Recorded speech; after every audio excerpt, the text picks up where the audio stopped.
Hello, welcome friends, नमस्कार, जय श्री कृष्णा। अभी हम जिस टॉपिक पर डिस्कस करने वाले हैं ये बहुत ही एक कॉमन टॉपिक है। कितने ही लोग हैं जिनका जन्म ऐसे समय पर हुआ है जब 1 या 2 मिनट में ही लग्न बदलने वाली हो, और वो लोग इस बात से परेशान होते हैं कि मेरी लग्न एक्चुअल में क्या है। ऐसे ही जब भी किसी एस्ट्रोलॉजर के पास कोई भी नेटिव आता है और उसकी लग्न की डिग्री 29 से लेकर 30 डिग्री के बीच में है, या 0 से लेकर 1 डिग्री के बीच में है, या हम ऐसा कह सकते हैं कि उसकी लग्न कोई भी हो सकती है दोनों में से, तो उसको किस तरीके से असर्टेन करें। आप ये पूरा वीडियो देखिएगा और इसके एंड में जाकर आपको पता लगेगा कि इसको मॉडिफाई करने का या डिसाइड करने का कितना आसान तरीका है। Birth time rectification up to 5 minutes. Generally 5 minute के अंदर अंदर जब भी लग्न चेंज हो रही होती है तो आपका लग्न की डिग्री 29 से लेकर 1 डिग्री के बीच में कुछ भी हो सकती हैं। जैसे किसी नेटिव की 29 डिग्री लियो या सिंह राशि के अंदर लग्न है, हो सकता है उसकी वर्गो या कन्या राशि में 1 डिग्री के बीच में भी लग्न हो सकती है। तो जब भी लग्न संधि पर कोई भी नेटिव बॉर्न होता है, लग्न संधि का मतलब है लग्न की डिग्री 29 डिग्री से लेकर एक साइन में और अगले साइन में 1 डिग्री तक हो, तब हम कोई डाउट रहता है कि एक्चुअली इस नेटिव की लग्न इन दोनों में से कौन सी है। तब हम क्या करेंगे, उसका बर्थ टाइम वेरिफिकेशन करेंगे। तो उसके लिए जो मैं आज टेक्निक लेकर आया हूँ ये क्लासिक्स के बेस पर है, उत्तर कालामृत के बेस पर मैं आपको बता रहा हूँ। बहुत आसान है और प्रीवियस एक वीडियो में मैंने इसको वेरिफिकेशन के लिए बताया था हम किस तरीके से वेरीफाई करते हैं। वही टेक्निक मैं यूज़ करूँगा। यदि नेटिव के बर्थ में या लग्न में आपको कोई भी डाउट हो रहा है, आप एंड तक देखिए, आप बिल्कुल असर्टेन कर पाएंगे। बेसिकली 2 तरीके हैं। पहला तरीका मैं फर्स्टली बताऊंगा और सेकंड मेथड पे मैं बाद में बात करूंगा। जनरली क्या होता है कि आपके पास कोई भी नेटिव आया, यदि उसकी डिग्री 29 डिग्री से ऊपर है लग्न की, आपको असर्टेन करना है कि इसकी लग्न सही है या अगले साइन में जा रही है, नेक्स्ट साइन में जा रही है। तब हम क्या करेंगे, उससे पूछेंगे प्रश्न कि उसके कोई बड़े ब्रदर या सिस्टर तो नहीं है। ये एक ट्रेडिशनल तरीका है। तो यदि वो कहता है हाँ उसके कोई बड़े ब्रदर हैं, तब आप क्या करेंगे, उसकी लग्न को 29 डिग्री नहीं मानकर अगले साइन में 0 से 1 डिग्री के बीच में डिसाइड करेंगे। यदि वो कहता है मैं ही बड़ा हूँ घर में, तो 29 डिग्री से ऊपर उसकी लग्न है तो उसी लग्न को हम उसकी लग्न मान लेंगे। ऐसा ट्रेडिशनल एस्ट्रोलॉजर्स करते थे। फिर मैं रिपीट कर देता हूँ, यदि किसी की लग्न की डिग्री 29 डिग्री से ज़्यादा है, वो घर में सबसे बड़ा है, तो आप उसको वही डिग्री मानकर चलेंगे। मगर यदि घर में वो छोटा है, उससे बड़े भाई बहन है, तब उसको हम नेक्स्ट साइन में ले जाएंगे और उसकी डिग्रीज को 0 से 1 डिग्री मानकर चलेंगे। मतलब उसकी लग्न बदल जाएगी और लग्न बदलते ही पूरा चार्ट बदल जाता है, इसलिए बहुत ज़्यादा इंपॉर्टेंट है। तो जिन लोगों की लग्न 29 डिग्री से 1 डिग्री के बीच में है, उन सभी को ये चीज़ करनी चाहिए और ये हर एक एस्ट्रोलॉजर को प्रोसेस आना चाहिए जो मैं अभी बताने वाला हूँ। आपको क्या करना है, ये मातृकारक के बेस पर है, जो कि मेरे प्रीवियस वीडियो में भी मैंने बताया। ये वही मेथड मैं फिर से एक्सप्लेन कर रहा हूँ यहाँ पर। हमें क्या करना है कि किसी भी नेटिव का बर्थ यदि लग्न संधि पर है या उसके बर्थ में 5 मिनट तक की एक्यूरेसी आप देखना चाहते हैं, तो आप उसके बर्थ चार्ट जो बन रहा है उसके अंदर उसके मातृकारक ग्रह को डिसाइड कर लीजिए कौन सा ग्रह मातृकारक है, या मार्क कर लीजिए। मातृकारक ग्रह वो होता है राहु और केतु को छोड़कर बाकी 7 ग्रहों में जिस ग्रह की डिग्रीज 4th नंबर पर हों। हाईएस्ट नंबर की डिग्री वाले को आत्मकारक, सेकंड वाले को अमात्यकारक, थर्ड वाले को भ्रातृकारक एंड 4th वाले को मातृकारक बोलते हैं। तो आप डिग्रीज देख लीजिए, साइन नहीं देखने हैं। तो डिग्रीज जिसकी 4th नंबर पे है वो मातृकारक है।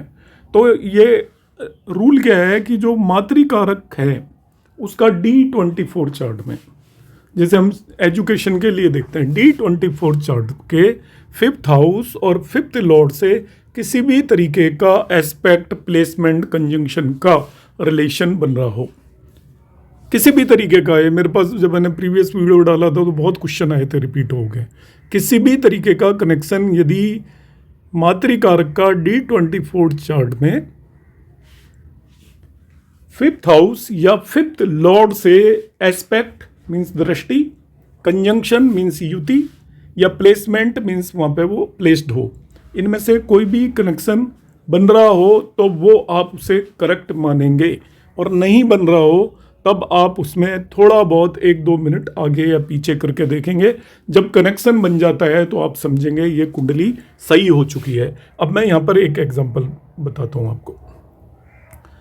ये एक नेटिव की 2 अलग अलग टाइम की कुंडली हैं, देखिए, और 1 मिनट के अंदर अंदर लग्न बदल गई है।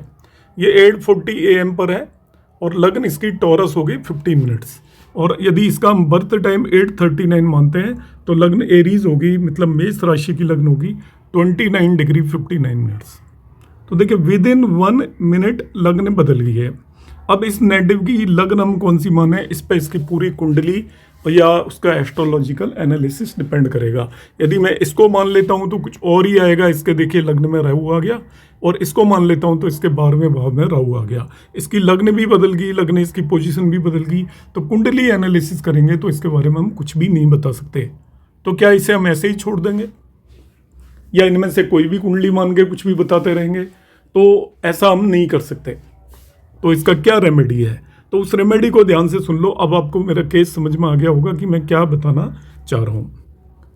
कि जब भी पर्टिकुलर टाइम पर बहुत लोगों का बर्थ होता है, उस टाइम पर लग्न बदलने वाली होती है, और 1-2 मिनट तक कोई भी नोट करके नहीं रखता। तो यदि वो 1 मिनट आगे बोलता है तो उसकी कुछ और लग्न है, और 1 मिनट बाद में बोलता है तो कुछ और लग्न है। तो ये नेटिव अपना बर्थ टाइम 8:40 ही बताएगा, क्योंकि रफली हम 8:40, 8:45, 8:50 ही बता के रखते हैं। 8:39 नहीं बताएगा, मगर विद इन 1 मिनट इसकी लग्न चेंज होगी। अब मुझे डिसाइड करना है इस नेटिव की एक्चुअल में लग्न कौन सी है। तब मैं इसका मातृकारक निकालूंगा। मातृकारक यहाँ पे भी वही होगा, यहाँ पे भी वही होगा। जेमिनी कारक की एक खास बात है, 1-आध मिनट, 10 मिनट, 15 मिनट या आधे घंटे के अंदर वो कारक जनरली बदलते नहीं हैं, बल्कि 1-2 दिन में भी नॉर्मली कारक नहीं बदलते। तो इसका मातृकारक हम निकालेंगे। इस नेटिव का मातृकारक पता कर लिया, इस कुंडली का भी मातृकारक वही है, इस कुंडली का भी मातृकारक वही है, सैटर्न है वो। अब मैंने इसके दोनों के D24 चार्ट पिक कर लिए। ये तो इसका D1 चार्ट है और इसका मातृकारक सैटर्न है, ये मैंने यहाँ पे मेंशन किया हुआ है। इसका ये D24 चार्ट मैंने 8:39 पे बनाया है, और इसका ये D24 चार्ट 8:34 पे 5 मिनट के बाद बनाया है। 5 मिनट का डिफरेंस मैंने दे दिया है। अब मैं इसमें देखूंगा कि इसका बर्थ टाइम 8:39 है या 8:34 है, कौन सा इसका बर्थ टाइम है।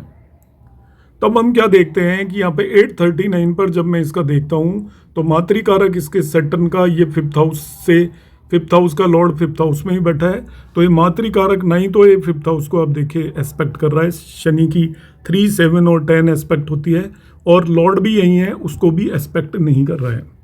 अब मैंने इसका बर्थ टाइम 5 मिनट रिड्यूस कर दिया, और मैं बर्थ टाइम पे चला गया हूँ 8:34 पे। आप 4-5 मिनट आगे या पीछे करके देखेंगे, ये तरीका है। मेरे पास बहुत क्वेरीज थी कि हम एग्जैक्ट कैसे पता करेंगे, आपने ये तो बताया ही नहीं कि टाइम कैसे पता करेंगे। तो टाइम जो गलत आ रहा है उससे आप 1-2 मिनट आगे या पीछे करके देखेंगे। जब मातृकारक का लिंक हो जाता है 5th हाउस या 5th लॉर्ड से, उस टाइम को आप मानकर चलेंगे।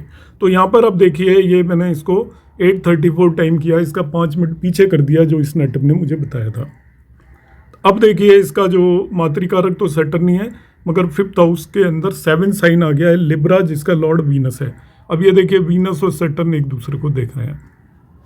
तो मैं इसका यदि 8:34 टाइम कर देता हूँ तो इसका मातृकारक और 5th लॉर्ड के बीच में कनेक्शन हो गया, और 8:34 इसका करेक्ट टाइम हो गया।